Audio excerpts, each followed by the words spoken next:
할렐루야, 반갑습니다. 2025년 5월 4일 주일 예배를 시작합니다. 예배는 하나님을 기쁘시게 하는 것입니다. 내 영혼아 하나님을 기쁘시게 하자. 이렇게 3번 고백하고 예배 시작하도록 하겠습니다. 시작. 내 영혼아 하나님을 기쁘시게 하자. 내 영혼아 하나님을 기쁘시게 하자. 내 영혼아 하나님을 기쁘시게 하자.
예배를 위해서 합심하여 간절히 기도하십시다.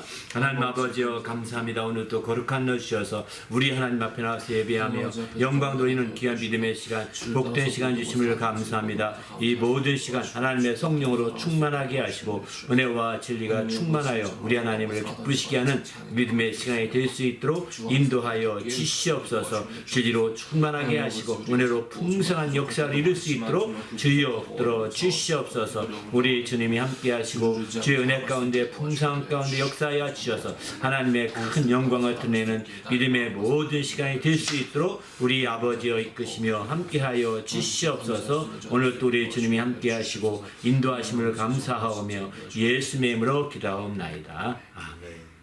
하나님 아버지여 감사합니다. 오늘 또 거룩한 날 주시고 우리 하나님이 친히 함께 하셔서 성령 충만하게 하여 주시고 성령이 친히 이끌어 주시는 귀한 예배가 되도록 인도하여 주시옵소서. 아멘. 주님을 사랑함으로 주 앞에 나왔사오니 하나님 아버지여 그 모든 믿음이 상달되게 하여 주시고 또 주님 앞에 연락되는 귀한 예배가 되도록 이끌어 주시옵시며 아멘. 또 진리로 풍성한 예배가 되게 하여 주셔서 우리 하나님이 참된 생명과 또 자유함이 넘치는 믿음의 모든 시간이 될 수 있도록 이끌어 주시옵소서. 시간을 거룩하게 하시고 은혜 가운데 풍성함으로 인도하여 주시옵소서. 감사하오며 예수님의 이름으로 간절히 기원하옵나이다. 아멘. 전능하사 천지를 만드신 하나님 아버지를 내가 믿사오며 그 외아들 우리 주 예수 그리스도를 믿사오니 이는 성령으로 잉태하사 동정녀 마리아에게 나시고 본디오 빌라도에게 고난을 받으사 십자가에 못 박혀 죽으시고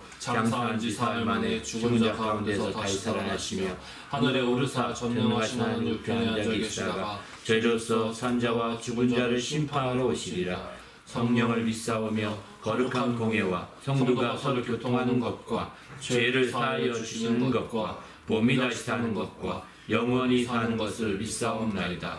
하늘에 계신 우리 아버지여, 이름이 거룩히 여김을 받으시오며 나라가 임하시오며 뜻이 하늘에서 이루어진 것 같이 땅에서도 이루어지이다. 오늘 우리에게 일용할 양식을 주시옵고 우리가 우리에게 죄 지은 자를 사하여 준 것 같이 우리 죄를 사하여 주시옵고 우리를 시험에 들게 하지 마시옵고 다만 악에서 구하시옵소서. 나라와 권세와 영광이 아버지께 영원히 있사옵나이다. 아멘.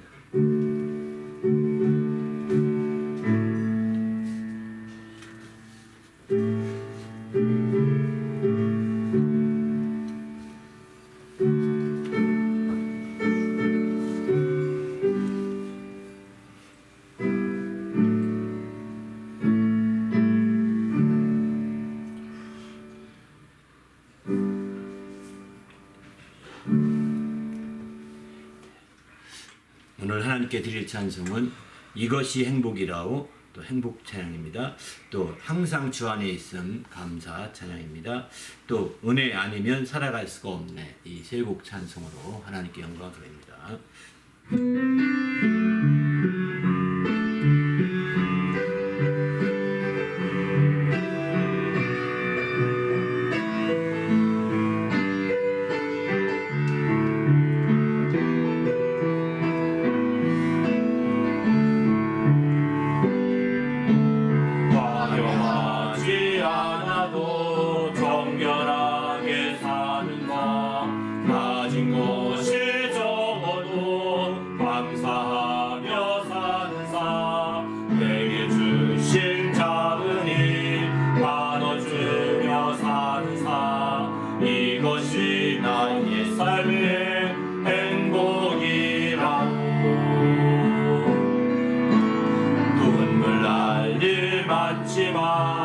기도할 수 있는 것 억울한 일 많으나 주를 위해 참는 것 비록 짧은 작은 삶 주 뜻대로 사는 것 이것이 나의 삶의 행복이라오.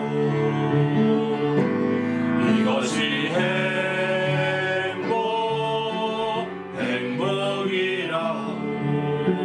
세상은 알 수 없는 하나님 선물 이것이 행복이라오. 하나님의 자녀로 살아가는 것 이것이 행복이라오.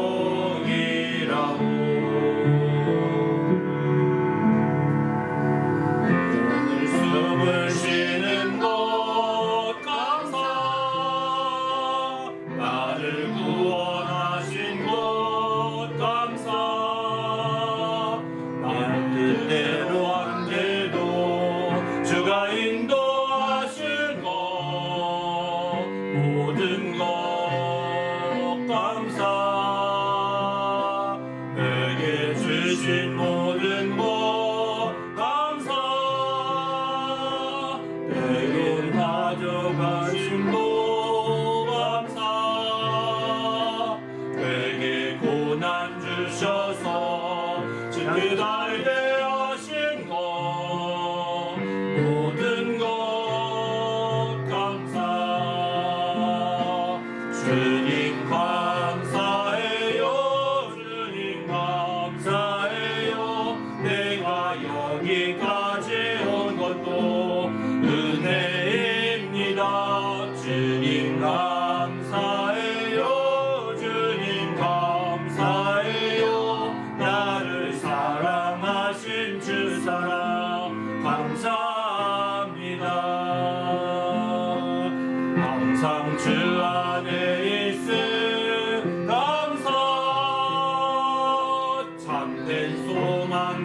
주심도 감사. 나 같은 사람도 자녀 삼아 주시고 모든 것 감사. 주님 감사해요. 주님 감사해요. 내가 여기까지 온 것도 은혜입니다. 주님 감사해요. 주님 감사해요. 나를 사랑하신 주 사랑 감사합니다.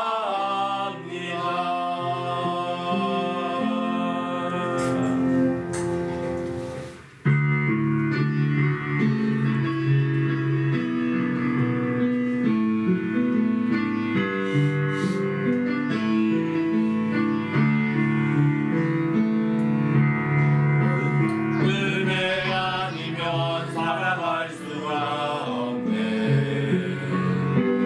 호흡마저도 다 주의 것이니 세상 평안과 위로 내게 없어도 예수 오직 예수뿐이네. 크신 계획가 볼 수도 없고 작은 고난에 지쳐도 주께 묶인 나의 모든 삶 버티고 견디게 하시네. 은혜 아니면 살아갈 수가 없네. 나의 모든 것 다 주께 맡기니 참된 평안과 위로 내게 주신 주 예수 오직 예수뿐이네. 크신 계획 다시도 크신 계획 가볼 수도 없고 작은 고난에 지쳐도 주께 묶인 나의 모든 삶 버티고 견디게 하시네. 은혜 아니면 살아갈 수가 없네. 나의 모든 것 다 주께 맡기니 참된 평안과 위로 내게 주신 주 예수 오직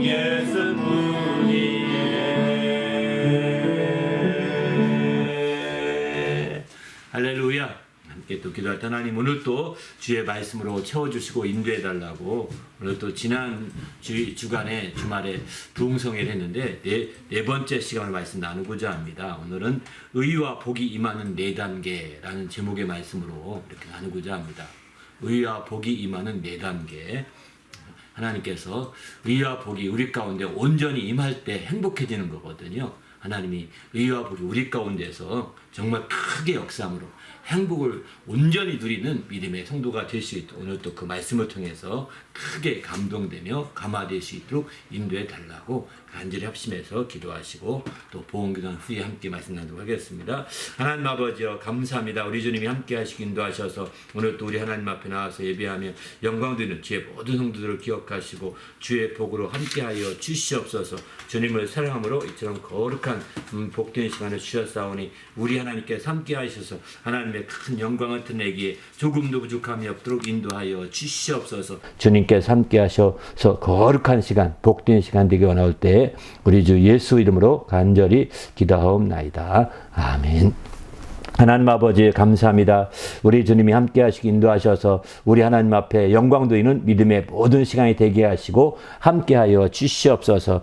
하나님께서 참으로 오늘 또 하나님 앞에 나올 때 거룩한 정말 믿음을 드리며 거룩한 예물을 드려서 하나님께 감사와 영광 되는 모든 손길들 또 심령들 그 가정들을 기억하시고 주의 복으로 함께하여 주시옵소서. 주님을 사랑함으로 이와 같이 귀한 것을 드렸사오니 우리 하나님께서 또 모든 형편과 사정을 헤아리셔서 귀한 복으로 채우시고 주 안에서 승리하도록 인도하여 주시옵소서. 오늘 또 부족함을 종을 세워주셨사오니 말씀의 지혜와 지식과 권능을 더하여 주시옵시고 주의 말씀으로 충만하게 역사하여 주시옵소서. 우리 주 예수 이름으로 간절히 축복하며 기도하옵나이다. 아멘. 네. 또 우리 하나님 앞에 나올 때 거룩한 믿음과 예물을 드린 성도들에게 주의 축복이 함께 하시기를 예수님의 이름으로 축원합니다. 아멘. 네. 하나님의 말씀은 신명기 말씀 보시겠습니다. 신명기 28장 1절로부터 6절의 말씀 함께 읽으십시다. 시작. 내가 네 하나님 여호와의 말씀을 삼가 듣고 내가 오늘 네게 명령하는 그 모든 명령을 지켜 행하면 네 하나님 여호와께서 너를 세계 모든 민족 위에 뛰어나게 하실 것이라. 내가 네 하나님 여호와의 말씀을 청종하면 이 모든 복이 네게 임하며 네게 이르리니 성읍에서도 복을 받고 들에서도 복을 받을 것이며 내 몸의 자녀와 내 토지의 소산과 내 짐승의 새끼와 소와 양의 새끼와 복을 받을 것이며 내 광주리와 떡 반죽 그릇이 복을 받을 것이며 내가 들어와도 복을 받고 나가도 복을 받을 것이니라. 아멘. 예. 예.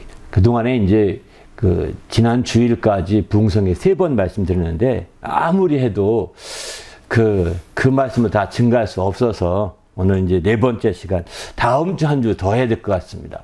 그래서 5번 이렇게 좀 말씀하는데 오늘부터 해서 이제 의와 복이 임하는 4단계 말씀을 좀 나누려고 이렇게 생각하고 있습니다. 오늘은 3단계만 먼저 나누고요. 다음 주에 한 번 더 나누려고 합니다. 오늘 이건 이제 우리가 지난주에 말씀 부흥성을 통해 들었겠지만 의와 복이 임해서 의와 복은 하나님의 것입니다. 하나님의 의로우신 하나님이시고 복되신 하나님이셔서 의와 복은 같은 겁니다. 이렇게 같다고 보셔야 됩니다.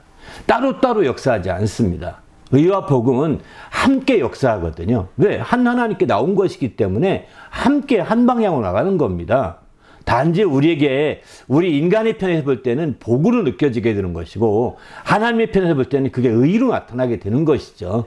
그러나 그게 그래서 의를 행하는 자는 그게 복이라고 이렇게 성경은 그렇게 표현합니다. 시편 106편 3절에 보면은 정의를 지키는 자들과 항상 공의를 행하는 자는 복이 있도다. 이렇게 분명하게 말씀하거든요. 또 시편 24편 5절도 보면 그는 여호와께 복을 받고 구원의 하나님께 의를 얻으리니 복을 받고 구원을 얻는 그 의를 얻는다. 이렇게 표현하거든요. 그러니까 이게 구원과 복과 의와 복이 이렇게 따로따로 행하는 것이 아니라 같이 연결돼서 함께 병행하고 있다고 할까요? 함께 역사하고 있음을 보게 되는 거죠. 그 함께 역사하는 그 의와 복이 마침내 하늘에서 역사하시다가 그것이 하늘에서 이루어진 것까지 땅에서 이루어지게 되고요. 그리고 땅에서도 이제 우리 가운데서 이루어지게 되는 거죠. 그래서 땅에서 이미 정말 물고기와 새를 통해서 복이 쫙 퍼지게 했던 우리는 잘 알지 않습니까? 그런 모든 것들을 우리는 잘 성경을 통해 너무 많이 보거든요. 그 외에도 얼마나 많은 사람들이 주의 복을 누리고 주의 의를 우리가 보고 있는지 우리는 이 세상에서 많이 볼 수 있습니다. 그것이 이제 우리 사랑 가운데서 이루어져야 되는 거죠. 그래서 그 부흥성을 통해서는 바로 하늘과 의와 복에 대해서 첫 번째 말씀드렸고요. 두 번째는 세상과 의와 복에 대해서 말씀드렸습니다. 그 다음에 세 번째는 사랑과 의의 복에 대해서 말씀드렸습니다.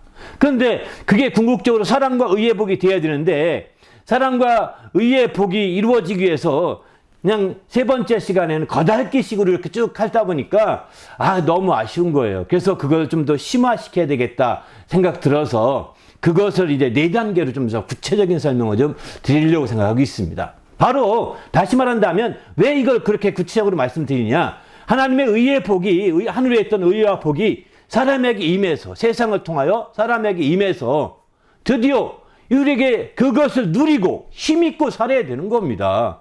그것을 누리고 힘있고 사는 것을 우리는 행복이라고 표현합니다. 아무리 남에게 복이 많아도요, 나는 행복하지 않을 수 있습니다. 그렇지 않습니까? 내가 복을 누려야 행복한 겁니다. 근데 그 복을 누리는 게 뭐냐? 하나님의 의를 행할 때 복을 누릴 수 있거든요. 그래서 의와 복이 함께 이렇게 역사하고 있는 거예요.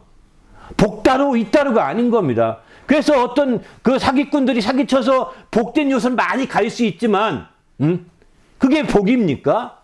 나중에 잡혀가서 모든 게 다 뒤집어지지 않습니까? 세상에 얼마나 많은 사기꾼이 있는지 모릅니다. 거짓말 쳐서 그 복의 요소를 막 싹 가져갔지만, 그게 사기꾼들이 하는 짓들이잖아요. 그거는 의가 없는 복은요, 참된 복이 아닙니다. 의를 행해서 복이 있어야 참된 복이 되는 것이고, 그 복을 내가 누려야 참된 행복이 되는 거죠. 세상에 그냥 한 끼 밥 먹었다고 해서 배들이면 만족하다 좋다, 이게 행복이 아닙니다. 그래서 세상에서는 하도 행복을 모르니까 그런 작은 행복, 소소하지만 확실한 그런 행복을 세상에서는 소확행이라고 해서 그런 걸 아주 크게 이게 부각시키더라고요. 그러나 우리는 소확행으로 만족할 수가 없습니다. 세상 사람들은 그런 소확행으로 이제 정말 작은 것을 가지고 행복해하면서 그래도 작은 건 행복이 있잖아 하면서 이렇게 자족하는 마음으로 얘기할지는 모르지만 우리는 참된 행복을 원하는 겁니다. 바로 하나님의 의와 복이 함께 우리 안에 거하심으로 우리 안에 임하여서 우리가 그것을 누리고 힘있고 살 때 진정한 행복이 되는 거예요. 이런 행복을 우리가 가져야 되는데, 이런 행복을 가지려면 우리가 알다시피 이제 어떻게 해야 되느냐? 이제 지난 시간에 그 행복을 가질 때 우리는 이제 그것이 우리 육신에게 준 것이 아니라 우리 영혼에게 준 것이다, 이렇게 말씀을 드렸습니다. 바로 육신에게 준 것이었으면 이제 그건 참된 것이 아니다. 육신이 없어지는 건 사라져 버리기 때문이다. 영혼에게 그것을 준 것이다. 사람의 본 실존은 영혼이기 때문입니다. 사람의 육체가 영혼의 실존이 아닙니다. 육체가 실존이 아니라 영혼이 실존으로 우리가 보셔야 되는 거죠. 우리가 우리 자신 느끼지 않습니까? 몸이 어릴 때부터 장성해서 또 이제 장성했을 때 항상 내 마음은 어린 것 같은데 몸이 커가지고 어른 취급할 때 좀 당황하지 않습니까? 내 마음은 어리다고 생각하는데, 어린애같이 엄마 이런 마음이 있는데, 내 몸은 커가지고 어른 취급해준다고요. 어느덧 사춘기 때 그렇지 않습니까? 또 이제 어떤 너무 일찍 깬 사람들은 사춘기에 나도 어른 됐는데 어른 취급 안 한다, 어린애 취급한다고 하면서 또 반항도 하고 막 이렇게 하지 않습니까? 육체는 변하는 겁니다. 이렇게. 그러다가 또 언제 꺾어지는지 아십니까? 60, 70 되면서 이제 내 몸이 난 항상 젊은 것 같은데 젊음이 아니에요. 저거 50만 넘어가도 항상 젊은 것 같은데 밤 한 번 새고 나면 50 넘어가서 헉헉됩니다. 이전에는 저도 3, 4일씩 밤새면서 공부해 봤었거든요. 청년 때는. 그런데 그때는 막 빳빳이 뻗치고 나갔는데 이제 50 넘어서 한 번만 밤새도요 몸이 막 축납니다. 60 넘으면 더 말할 것도 없죠. 나는 젊은데, 마음은 항상 젊은데 왜 몸이 안 떨어지냐 이거죠. 몸은 변하는 거예요. 몸이 날아가면 실망투성입니다. 몸이 날아간다면 아주 좌절투성입니다. 영혼이 나인 겁니다. 자기 영혼의 실존이, 사람의 실존으로서 영혼인 거지 육체가 아니라는 거예요. 그렇기 때문에 우리는 그 영혼에 사람에게 하나님의 의와 복이 임할 때 육체에 임하는 것이 겉으로는 육체에 임하는 것 같이 보인다. 왜? 육체적인 요소로 많이 공급해 주거든요. 그러나 실제로는 의를 행하였고 내 영혼이, 실제로는 내가 영혼이 복을 누리기 때문에 따라오는 것들에 불과한 것이지 사실은 영혼에 부어주는 것이다. 이렇게 말씀드렸습니다. 영혼에 부어준 것인데 그것을 내가 얼마큼 누리느냐, 그것이 바로 행복이 되느냐 안 되느냐, 거기서 기준이 되는 거죠. 내 영혼에 부어졌지만 나는 육체의 육체의 요소로서 그냥 즐기고 만족하는 거 끝나버리면 영혼의 행복은 없는 겁니다. 영혼의 행복. 그래서 전도서 말하기를 이제 많은 재물을 모으고 많은 자녀도 낳았고 또 장수도 했지만 내 영혼은 행복하지 않았다라고 이렇게 고백하지 않습니까? 영혼은 행복하지 않다는 거예요. 그것으로 영혼이 행복할 수가 없다라고 이렇게 전서는 그렇게 말씀하고 있는 걸 봅니다. 그런 의미에서 볼 때 그러면 우리 영혼 가운데 이런 하나님의 의와 복이 이제 하늘로부터 내려온 의와 복이 세상을 통해서 우리 영혼에게 어떻게 임하느냐 하는 부분인 거죠. 그 첫 번째 부분은 명령으로 임하게 됩니다. 명령의 말씀으로. 아니, 오늘 읽은 본문도 보게 되면 이렇게 말씀하잖아요. 내가 그의 모든 명령을 지켜하면, 내가 오늘 내게 명령하는 그 모든 명령을 지켜하면, 이런 식으로 이제 28장 1절에 이렇게 말씀하지 않습니까? 명령을 주신 겁니다.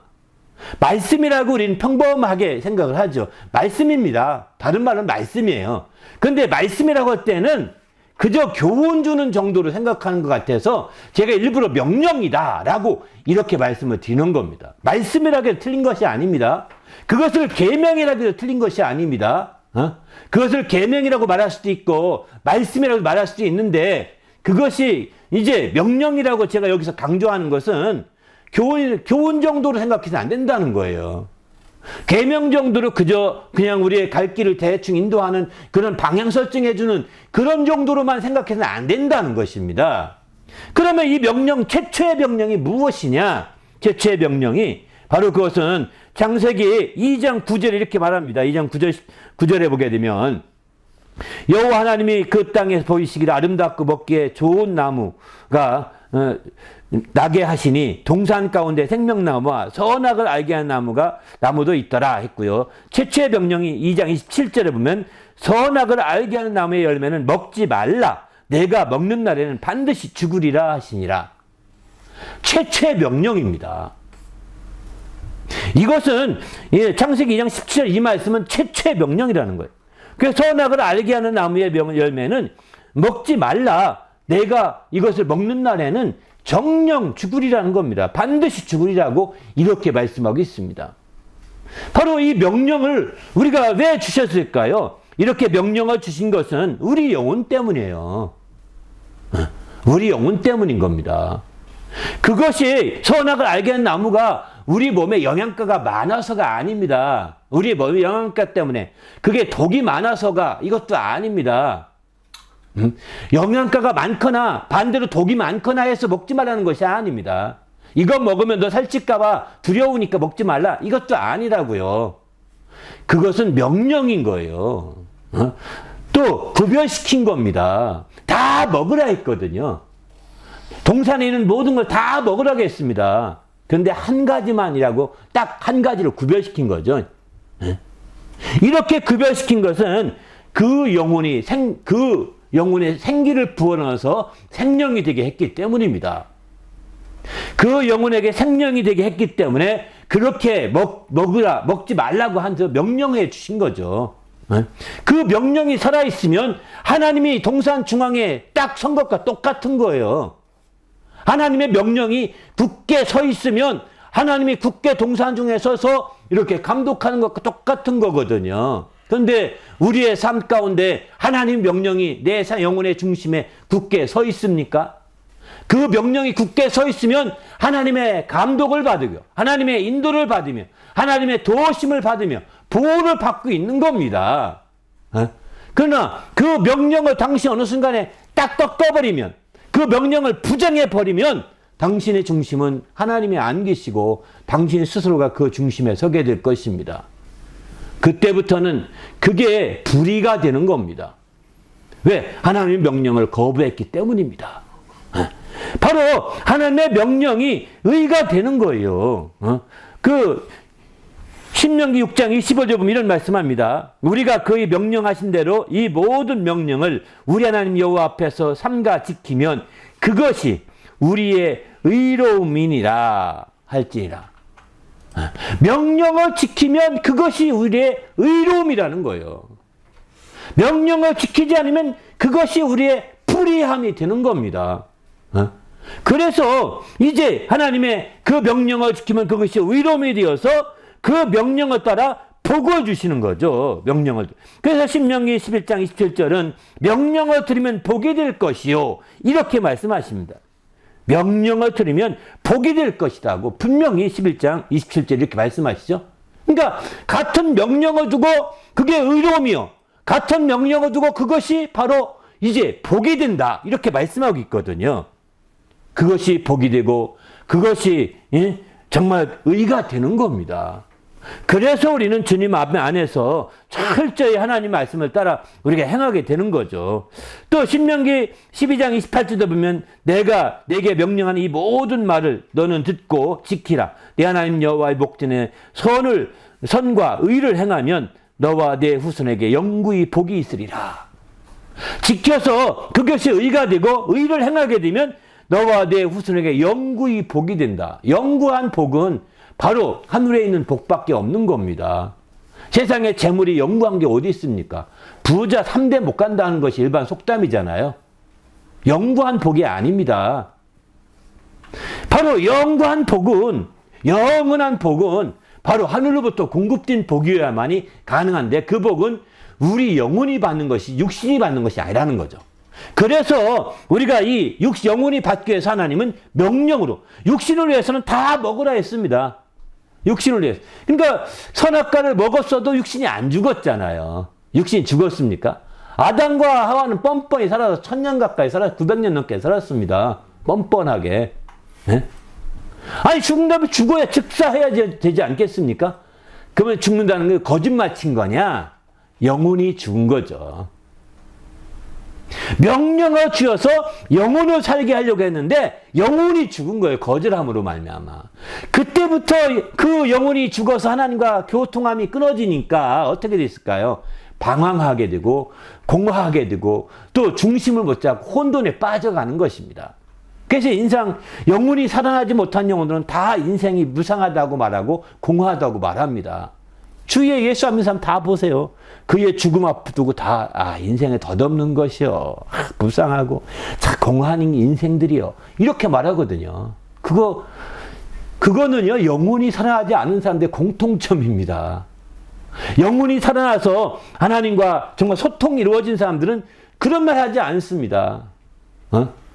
정말 의로우신 아버지께 자기 영혼을 부탁하고 훌쩍 떠나버리는 거. 내 영혼을 부탁하나이다 하고 훌쩍 떠나는 거죠.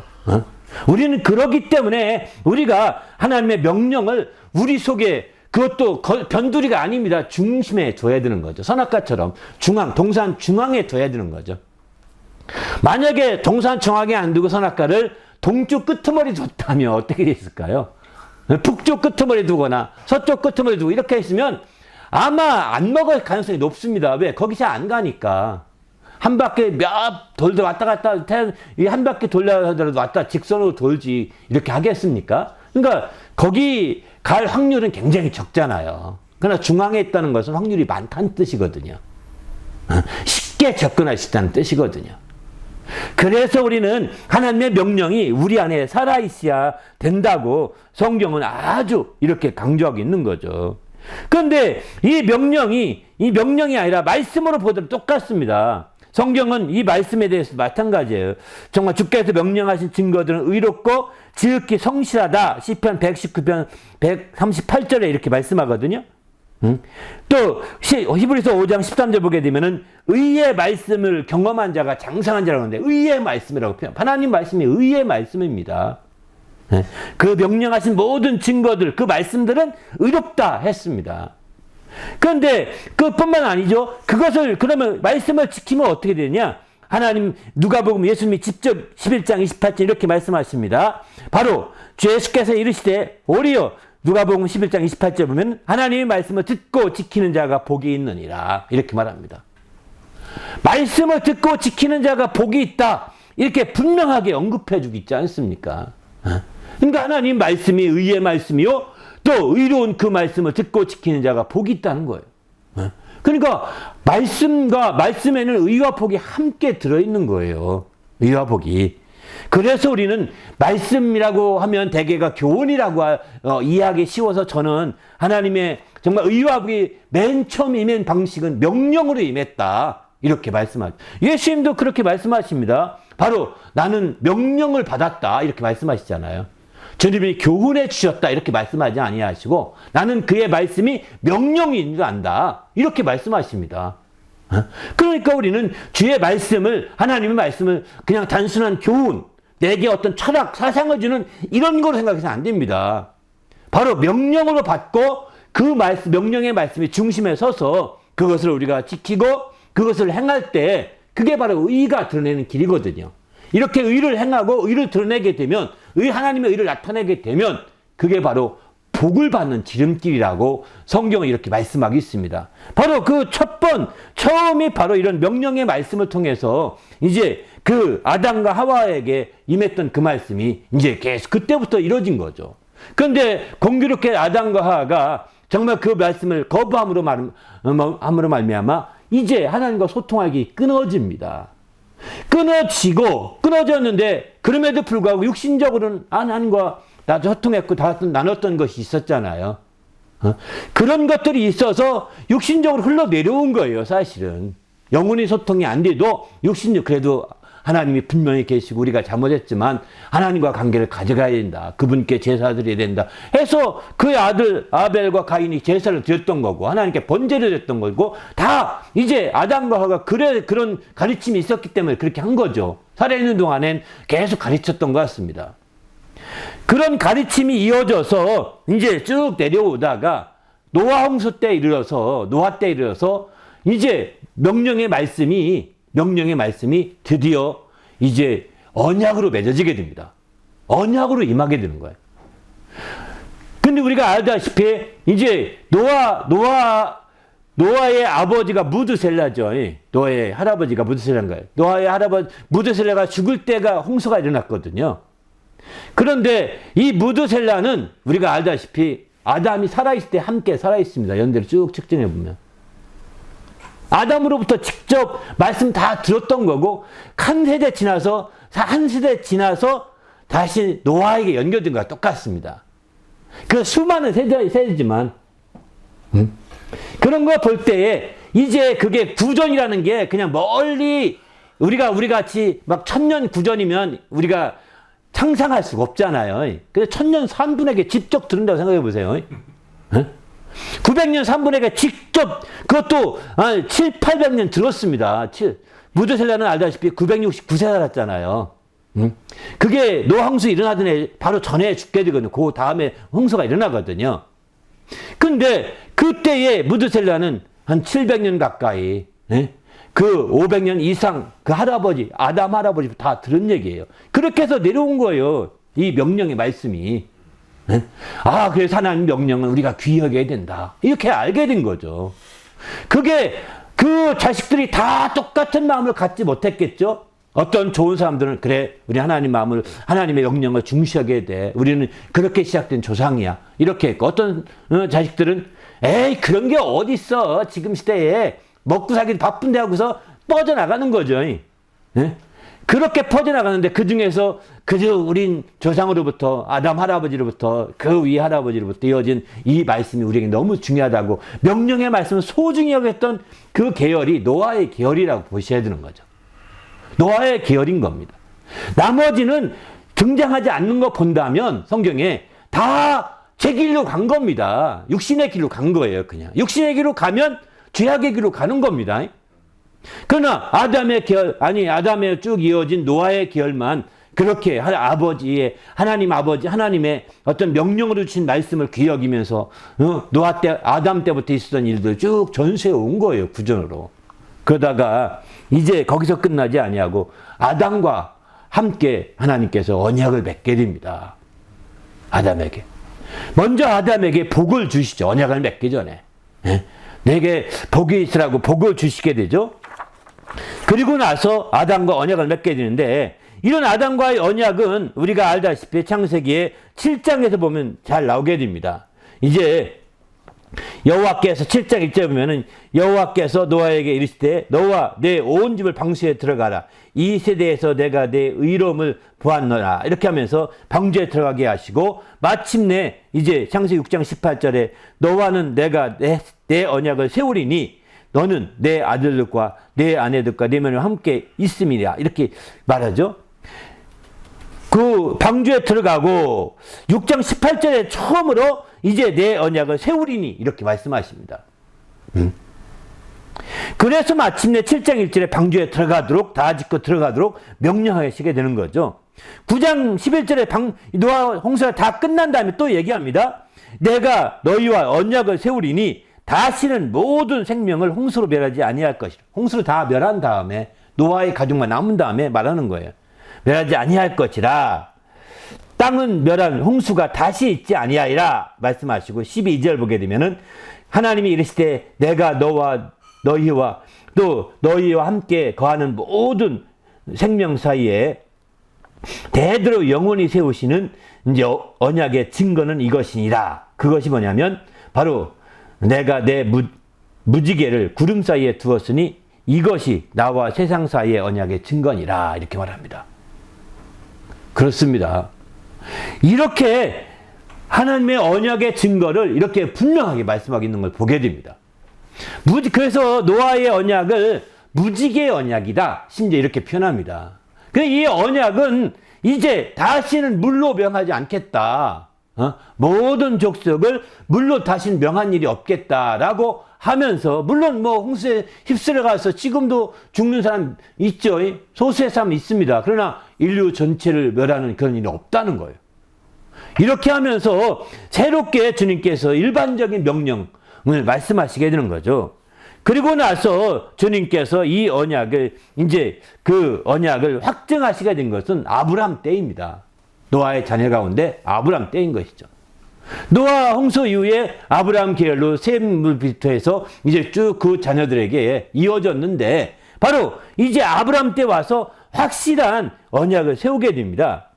15장에 보게 되면 이런 말씀을 하죠. 아브라함이 여호와를 믿으니 여호와께서 이를 그의 의로 여기시고, 6절에 이렇게 말씀하시죠. 18절에 보면 그날에 여호와께서 아브라함과 더불어 언약을 세워 이르시되 내가 이 땅을 애굽 강에서부터 큰 강 유브라데까지 네 자손에게 주노니. 17장 2절에 보면 내가 내 언약을 나와 너 사이에 두어 너를 크게 번성하게 하리라. 이렇게 말씀합니다. 이렇게 언약을 구체적이고 그 언약의 증거로 여기서는 할례를 받으라고 이렇게 말하게 됩니다. 언약의 증거로서 7절 이하 쭉 보게 되면 영원한 언약을 삼고 너와 내 사이라 하면서 9절에 이하 보게 되면 할례에 대해서 얘기하죠. 정말 대대로 지키라 하면서 10절에 너희 중에 남자는 다 할례를 받으라. 이것이 나와 너희와 너희 후손 사이에 지킬 내 언약이니라. 너희는 포피를 배워라. 이것이 나와 너희 사이의 언약의 표징이니라. 이렇게 표현하죠.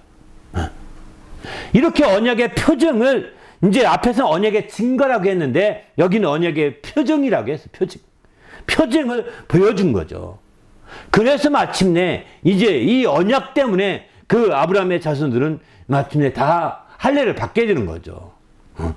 그래서 이 언약 때문에 할례 받은 거지 율법 때문이 아닌 겁니다. 그런데 이 언약이 하나님의 의를 이루는 거라는 것을 우리가 알 수 있는 것이 느헤미야 보게 되면 이렇게 말씀합니다. 느헤미야 9장 8절에 보면은 내가 그들과 더불어 이제 언약을 세우사, 이렇게 중간에 넘어갈게요. 그 말씀대로 이루었사오니 주의 의로우심을 이루소이다. 이렇게 표현합니다. 바로 그는, 한번 다 읽어드리면, 그는 마음이 주 앞에서 충성됨을 보시고 그와 더불어 언약을 세우고, 여기서 아브라함에 대해서 얘기하고 있는 말씀이거든요. 또 가나안 족속과 헷 족속과 아모리 족속과 브리스 족속과 여부스 족속과 기르가스 족속의 땅을 그의 씨에게 주리라 하시더니, 아브라함에게 약속한 거죠. 그 말씀대로 이루셨사오매 주는 의로우심이로소이다. 언약을 이루는 것이 의로우심이라는 거예요. 언약을 따르는 것이 의를 행하는 길인 거죠.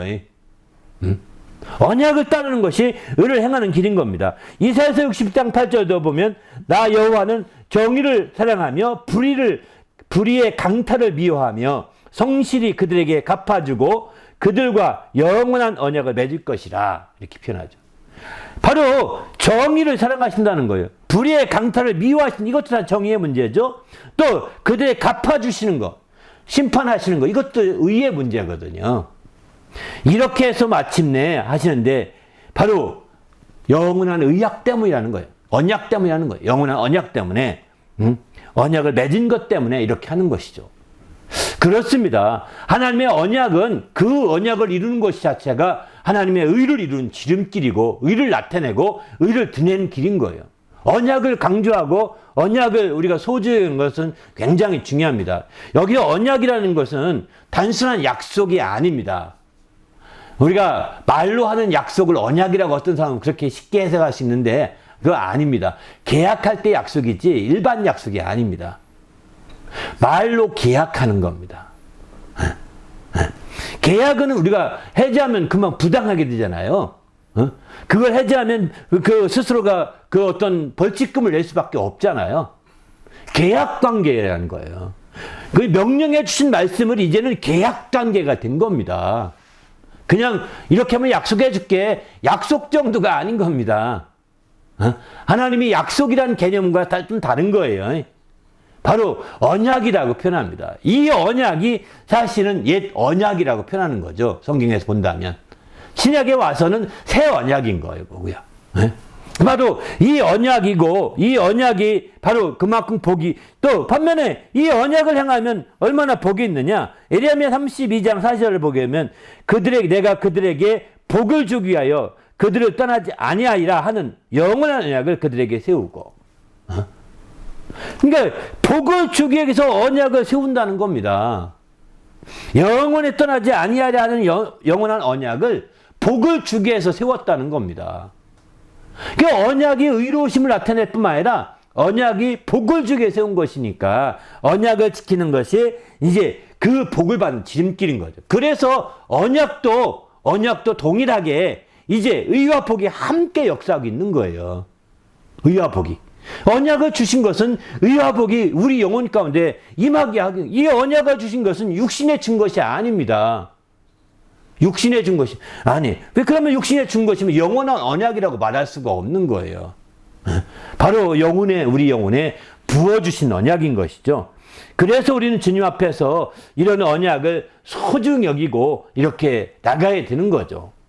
그러면 언약으로 끝났느냐? 아닙니다. 그 언약을 포함해서 좀 더 의와 복이 구체적으로 임할 수 있도록 언약으로 뭉뚱그려서 나와 내 자손에게 대대로 언약하노라 할례를 받으라 이 정도면 그냥 아주 뭐랄까 아주 대충 하는 거 똑같잖아요. 그냥 한 덩치만 딱 준 거잖아요. 그런데 하나님은 의와 복을 구체적으로 행할 수 있도록 또 의와 복을 구체적으로 누릴 수 있도록 하나님께서 율법을 주신 거예요. 그 율법 자체가 그래서 이제 불의한 것이 아니라는 겁니다. 율법도 의롭고 율법도 거룩하고 율법도 정말 우리 하나님 앞에서 참으로 지켜야 될 것을 말씀하는 것이 바로 여기에 있는 거죠. 그런 의미에서 본다면 이제 의와 복이 구체적으로 우리 가운데 정말 임할 수 있도록 이렇게 역사해 주시는 것이 바로 무엇보다도 이 율법이라는 거죠. 그런 측면에서 본다면 오늘 여기 한 말씀부터 읽고 넘어갈까요? 그 이사야서 51장 4절 보게 되면은 이렇게 말씀합니다. 내 백성이여 내게 주의하라. 내 나라여 내게 귀를 기울이라. 이는 율법이 내게서부터 나갈 것임이라. 내가 내 공의를 만민의 빛으로 세우리라. 이렇게 말합니다. 율법이 내게서 나갈 것인데 그 율법이 이 공의를 만민의 빛으로 세운다는 거예요. 율법은 이 의를 드러내고자 하기 위해서인 거죠. 율법은 이 의를 드러내는데 초점이 있는 것입니다. 그래서 율법 자체가 거룩하고 요마서 7장 12절 보게 되면 율법은 거룩하고 계명도 거룩하고 의로우며 선하도다 이렇게 말해요. 율법을 계명이나 이런 건 율법의 다른 편이죠. 율법이 10계명으로 되어 있으니까 그런 계명은 율법이라고 표현하는 거예요. 계명이라고 표현도 하고 율법도 거룩하고 계명도 거룩하고 의로우며 선하다 이렇게 말하고 있는 거죠. 그렇습니다. 그래서 하나님의 율법을 우리가 따르게 되면 의가 나타나게 되는 거죠. 그런데 그 율법에 그 의만 나타나느냐? 복이 또한 나타나게 됩니다. 율법을 따라 행하는 자는 복이 있으며 시편 119편 1절에 이렇게 말씀하죠. 율법을 따르는 자는 복이 있으며 또 잠언 29장 18절 보게 되면 율법을 지키는 자는 복이 있느니라 이렇게 말합니다. 율법을 복이 있다. 여호수아서 8장 34절 재밌는 표현인데요. 율법책에 기록된 모든 것대로 하면 축복과 저주하는 율법의 모든 말씀이 있다. 율법책에 기록된 것은 바로 이 모든 것대로 행하게 될 때 축복을 받을 수도 있고 또 그렇지 않으면 저주받을 수 있다고 하는 것을 율법에 다 기록되어 있다라고 말하고 있다는 거예요. 네. 그렇습니다. 그래서 율법을 통해서 이제 하나님의 의와 복이 함께 역사하게 되는 거예요. 율법이 그저 형식상 있는 것이 아니에요. 그 율법에는 그래서 언약을 포용하기 위해서 율법에서 할례를 언약을 포용하기 위해서 할례를 율법으로 끓이고 들어옵니다. 언약을 그 포용하기 위해서 할례를 끄지고 들어와서 율법을 행하는 자는 반드시 할례를 받아야 된다 이렇게 얘기하고 있는 거죠. 그 옛 언약이 율법 안에 함께 들어있는 것이에요. 율법 안에. 그러면 그 율법으로 말미암아 옛 언약을 포기하느냐? 그럴 수는 없다는 거죠. 옛 언약의 약속들이 포기된 것이 아니라는 겁니다. 바로 너로 말미암아 만민에게 복을 받으리라 아브라함이 이렇게 언약할 때 말씀하셨잖아요. 만민에게 복을 받으려 했는데 이 율법이 그 말씀까지 포용은 못합니다. 왜냐하면 율법이 만민에게 복을 주는 복은 아니거든요. 율법은 그것을 지키고 행하는 자들에게 복을 주시는 거지 만민에게 복을 주는 그런 법이 아니거든요. 한계가 있는 거예요. 율법으로는. 율법으로 더 구체적으로 복을 받을 수 있고 더 구체적으로 의를 행할 수 있는 길까지 잘했는데 거기에 한계가 있는 거죠. 아브라함에게는 너를 통하여 만민 너에게 복의 근원이 될지라 너로 말미암아 만민의 복이 임하리라 이렇게 하면서 이제 그 아브라함이 언약한 이 사실을 거기까지 품지 못하는 거예요. 왜냐면 율법은 행한 자들에게 복을 주시는 거지 행하지 않는 자들에게는 복을 주기 어렵거든요. 그 한계가 율법에 있는 거죠. 그래서 성경에 보면 율법 외에 한 의가 나타났다라고 이렇게 말씀하시는 겁니다. 율법에 한계가 있기 때문에 율법의 한계를 극복하기 위해서 한 의가 나타나게 되는 것이죠. 근데 이 부분은 조금 이따 설명하고 그러면 율법이 임하여서 의와 복을 구체화시켰는데 어떻게 구체화시켰느냐? 오늘 읽은 본문에 보게 되면 잘 나오지 않습니까? 율법을 율법을 여기서는 이제 명령이라고 표현하기도 했고요. 율법을 여기서는 규례라고 표현도 하기도 했고요. 율법을 이제 그런 다양한 형식으로 표현하지만 이제 그 말씀과 규례, 계명, 명령, 율도 또는 율례 이런 표현들이 다양하게 씁니다. 율법에 대해 율례, 율법도 또는 명령, 규례 또 법도와 규례 앞에는 율례가 되나요? 또 율법하고 법도와 율례하고 법도가 앞에서 율례라고 누가 그러던데 그건 말하기 좋은 대로 하는 겁니다. 그럴 수도 있고 저럴 수도 있고 그런데요.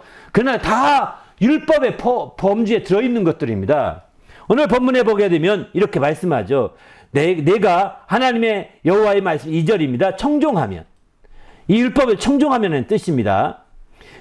이 모든 복이 내게 임하여 내게 이르리니 성읍에서도 복을 받고 들에서도 복을 받을 것이며 내 몸의 자녀들과 또 내 토지의 소산과 내 짐승의 새끼와 또 짐승의 새끼 가운데 소와 양의 새끼가 복을 받을 것이며 또 내 광주리도 복을 받고 떡반죽 그릇도 복을 받을 것이고 내가 들어와도 복을 받고 나가도 복을 받을 것이라.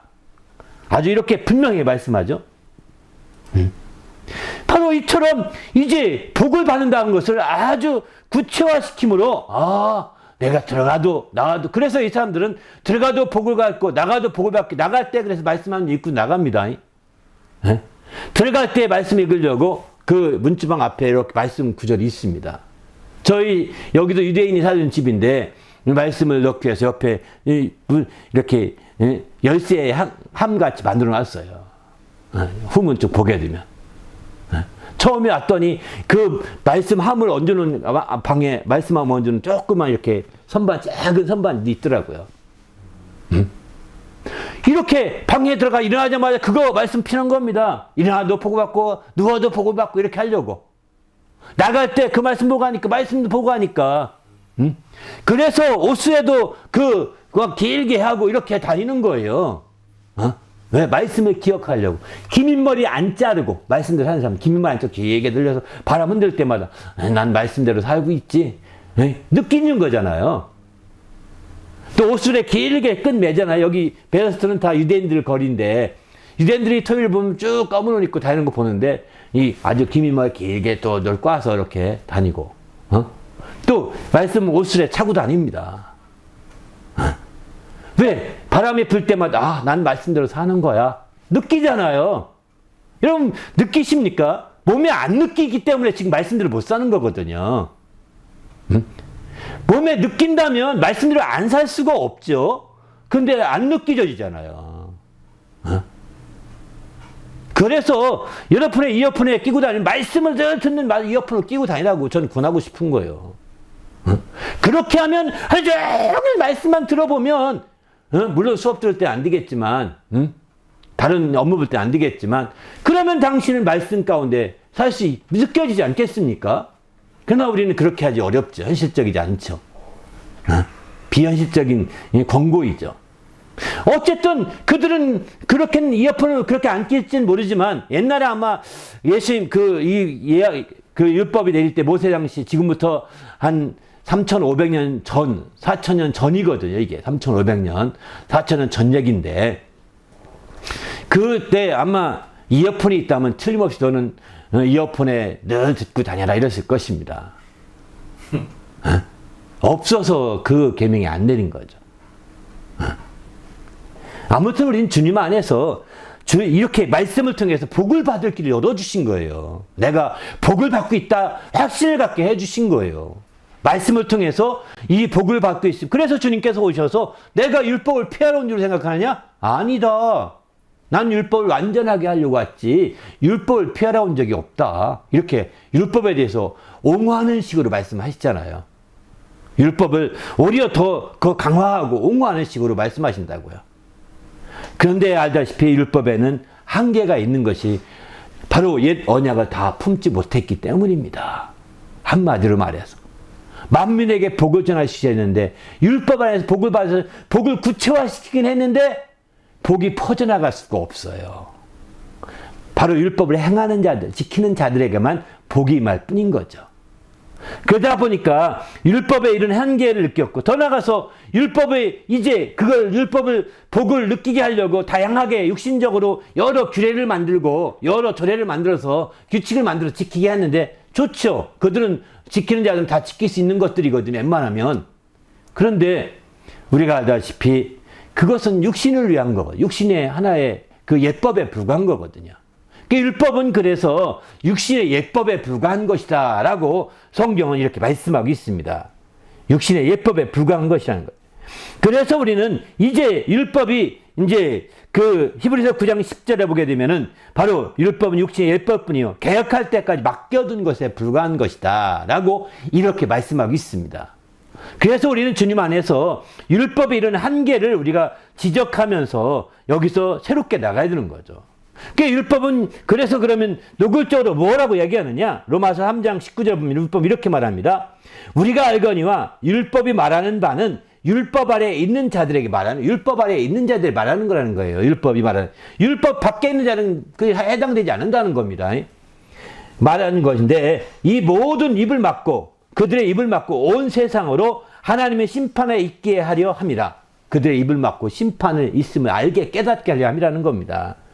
그래서 율법의 행위로는 하나님 앞에서 의롭다함을 얻지 못한다. 20절에 이렇게 말씀하겠죠. 율법의 의롭다함을 육체가 없나니 바로 율법으로는 죄를 깨달음이니라. 이렇게 표현합니다. 율법은 죄를 깨닫게 그 율법을 지키면 복을 받는 건 분명한 사실이고 의를 드러내는 건 분명한 사실이지만 그걸 다 한계가 있어서 죄를 깨달을 수밖에 없다는 겁니다.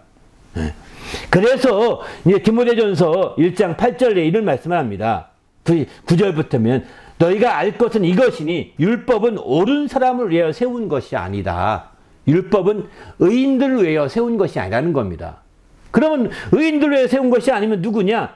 오직 불법한 자와 또 복종한 자와 경건하지 않은 자, 죄인과 거룩하지 아니한 자 이런 자들을 위한 거는 그 외에도 또 망령된 자와 아버지를 죽이는 자와 어머니를 죽이는 자와 살인하는 자며 또 음행하는 자와 남색하는 자와 인신매매하는 자와 거짓말하는 자와 거짓 맹세하는 자와 기타 바른 교훈을 거스르는 자를 위함이라 이렇게 말해요. 바로 한마디로 죄인을 위해서 율법이 온 거라는 거예요. 죄를 깨닫게 하려고 율법이 온 거라는 겁니다. 근데 그 율법의 취지와 목적을 이해하지 못하고 그냥 율법을 지키기만 하면 조금은 구체적인 복을 받겠지만, 그러나 한계가 부딪히게 되는 거죠. 어찌하면 좋겠습니까? 하고 막 부딪힐 수밖에 없는. 율법의 이런 한계에 부딪혔을 때 구약에서는 길을 조금 터놨습니다. 그것이 뭐냐면 제사 제도입니다. 제사 제도. 그래서 이제 속건제와 속죄제 같은 제사를 통해서 그것을 잠시 사하는 길이 열려준 거죠. 죄를. 근데 그게 일시적인 겁니다. 1년에 한 번씩 다시 반복해야 되는 거예요. 그러니까 그거는 임시적인 것이고 또 영원한 속죄가 아닌 겁니다. 나는 이렇게 매번 속죄함 받아야 되는 사람이라고 깨닫게 하는 것 뿐이죠. 잠시 풀어주는 것 뿐이지. 여전히 다리에 죄의 팻말을 붙이고 다니는 겁니다. 요즘엔 뭐 그런 게 있다고 하더라고요. 죄 못 도망다니게 하려고. 추적장치를 붙인 팻말. 아무튼 이렇게 해서 이제 죄이라는 것을 율법이 딱 정죄해서 못 도망가게 되는 거예요. 바로 그러나 이제 우리는 정말 이제 우리가 복음이라는 것은 율법 외에 한 의가 나타나는데 그 의가 바로 복음이라고 성경은 이렇게 말씀하고 있는 거죠. 우리도 주님 안에서 하나님 말씀을 통해서 정말 이런 놀라운 주의 축복을 누리기를 예수님의 이름으로 축원합니다. 할렐루야. 오늘은 여기까지만 하고 마치려고 합니다. 바로 율법이라는 것이 한계를 우리가 분명히 이해하고 그 한계를 따라서 우리가 정말 새롭게 하지 않으면 안 된다. 한계가 있고 그 한계 때문에 새로운 의를 일으켜 주시는데 그분이 바로 예수 그리스도인 거죠. 그것이 바로 예수 그리스도만 우리에게 전해진 것이 복음이라고 합니다. 다음 주에는 이 네 번째 단계인 복음에 대해서 좀 더 구체적으로 함께 살펴보려고 합니다. 그래서 정말 더 하나님의 의가 복이 우리 가운데 구체적으로 임할 수 있도록 그래야 우리가 행복해질 수 있는 거거든요. 우리가 그동안에 율법의 저항을 따라 살았다고 한다면 이제 그것도 행복해지는 하나의 길입니다. 그게 부정될 수 있는 거 결코 아닙니다. 그러나 한계를 느껴야 이제 그 다음으로 갈 수가 있는 거거든요. 그게 그 다음으로 가지 못하면 아무 소용이 없습니다. 성경에 한 말씀을 읽어드릴까요? 이제 이런 말씀을 합니다. 갈라디아서 보게 되면 이제 3장 24절 말씀 한 꼭 읽고 넘어가야 되겠네요. 율법이 우리를 그리스도께로 인도하는 초등교사가 된다는 거예요. 율법이 우리를 그리스도께로 인도하는 초등교사가 되어서 우리로 하여금 믿음으로 말미암아 의롭다함을 얻게 하려 함이라고 이렇게 말합니다. 율법이 초등교사 같은 역할을 한다는 겁니다. 그래서 어디로? 그리스도께로 인도하는 바로 안내자가 율법이라는 거예요. 한계가 바로 극복하려면 그리스도께 가야 되는 것이죠. 그래서 마침내 이 믿음으로 그 목적은 뭐냐? 그리스도를 믿음으로 말미암아 의롭다함을 얻게 하려는 것인 거죠. 그렇게 하려 함이라고 분명히 말씀하고 있는 거죠. 그 다음 구절을 보게 되면 믿음이 온 후에 이렇게 그리스도를 믿는 믿음이 온 후에는 우리가 율법의 초등교사 아래에 있지 아니하도다. 율법의 초등교사 아래에 있지 않다는 거예요. 초등교사 안내받을 필요가 없다는 겁니다. 그래서 신약에 와서 그리스도를 만난 사람들은 다양한 율법의 조항들을 다 무시하고 사도들이 그래서 모여서 세 가지만 주의하라고 권하는 거예요. 이것도 율법으로 주는 것이 아니라 주의하라고 권하는 거죠. 그리고 마침내 너희는 이제 초등교사에서 벗어났다. 더 이상 안내받을 필요 없고 그리스도만 믿으면 된다. 그리스도를 따르면 된다라고 이렇게 강조하고 있는 거죠. 그러면 그것이 어떻게 이제 우리에게 의와 복으로 그리스도를 믿음으로 임하게 되었는지 그 복음으로 말미암아 어떻게 의와 복이 나타나게 되었는지 아마 다음 주를 기대하시길 바랍니다. 함께 기도하 하나님 내가 철저히 이렇게 하나님의 의와 복이 나와 떨어져서는 행복할 수 없습니다. 내 속에 그것이 임할 수 있도록 처음에는 명령의 말씀으로 임하게 하시고 언약의 말씀으로 임하게 하시고 또 율법의 그런 말씀들로 내게 계명들로 임하게 하셔서 내가 그 말씀을 따라 나감으로 그 말씀을 따라 순종함으로 의와 복을 누리는 자가 되게 해달라고. 이럴 때 마침내 그 말씀을 따라 순종하고 의존해서 의와 복을 누릴 때 우리는 참된 행복을 경험하게 됩니다. 참된 행복을 누릴 수 있게 됩니다. 이런 누리는 귀한 성도가 될 수 있도록 오늘 말씀 생각하며 간절히 기도하겠습니다. 하나님 아버지여 감사합니다. 오늘 또 주님이 함께 하시고 인도하셔서 오늘 또 하나님 앞에 늘 깨어있게 하시고 주님을 기쁘시게 하며 영화롭게 하기에 조금도 부족함이 없도록 붙들어 주시옵소서. 우리 주님이 함께 하시고 인도하여 주셔서 주님 앞에 영광 돌리기에 조금도 부족함이 없도록 이끌어 주시옵소서. 예수 이름으로 기도합나이다. 아멘. 하나님 아버지여 감사합니다. 오늘 또 귀한 시간 주셔서 우리 주의 은혜 가운데 우리를 온전히 정말 주의 말씀을 통해서 하나님의 의와 복이 우리 가운데 임할 수 있도록 인도하심을 감사합니다. 그 의와 복에 임한 그 모든 것들이 이 말씀을 통해서 언약을 통해서 주의 그 윤례를 통해서 우리 가운데 이루어지게 하시고 또 실천이 되게 하사 우리가 온전히 정말 그 복을 누릴 수 있게 하시고 의를 드러내게 하셔서 참된 행복을 누리게 도와주시고 참된 행복을 체험할 수 있도록 인도하여 주시옵소서. 그 모든 의와 복이 우리 몸 밖에 두고서는 그저 정말 그 그림의 떡같이 볼 수밖에 없습니다. 하나님, 우리가 종종 유대인들을 가르쳐서 이제 그들은 복받은 자들이다, 그들은 행복하겠다, 좋겠다 이런 말을 하는데 하나님, 그림의 떡입니다. 하나님, 우리도 그들보다 더 실제 행복할 수 있도록 정말 그 복 누리게 하시고 그 의를 드러낼 수 있도록 인도하여 주시옵소서. 이제 태초부터 명령의 말씀으로 주신 말씀, 또 언약으로 주신 말씀, 이런 모든 주의 말씀들을 통해서 우리가 온전히 주의 복을, 주의 의를 우리 심령이 누리고 힘입어서 행복한 귀한 삶을 일평생 살 수 있도록 인도하여 주시옵소서. 예수님의 이름으로 간절히 기도하옵나이다. 아멘.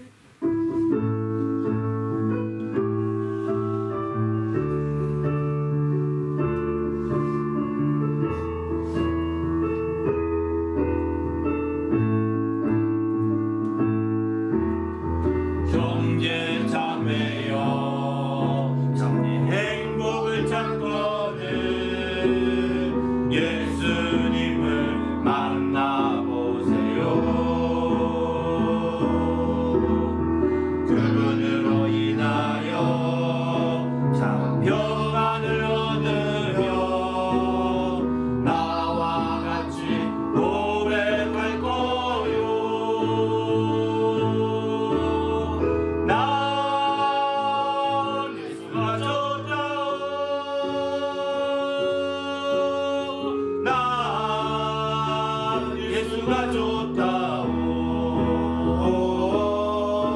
주를 사랑한다도 베드로 고백처럼 난 예수를 사랑한다오. 주님만 생각하면 너무 행복해. 주님만 생각하면 너무 행복해. 주님 내게 주신 사랑 때문에 주님만 의지하면 너무 즐거워. 주님 내게 베푼 평안 때문에 난 예수가 좋다오. 난 예수가 좋다오. 난 예수가 좋다오. 주를 사랑한다도 베드로 고백처럼 난 예수를 사랑한다오.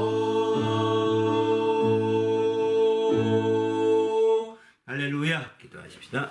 이제는 우리 구주 예수 그리스도의 은혜와 하나님 아버지의 크신 사랑과 성령님의 그 교통하심이 이제 하나님의 그 의와 복이 우리 심령에 임하여서 또 참된 행복을 누리기로 결심하고 돌아가는 모든 믿음의 성도들 위에와 그 가정과 교회 위에 지금부터 영원토록 함께 있을지어다. 아멘.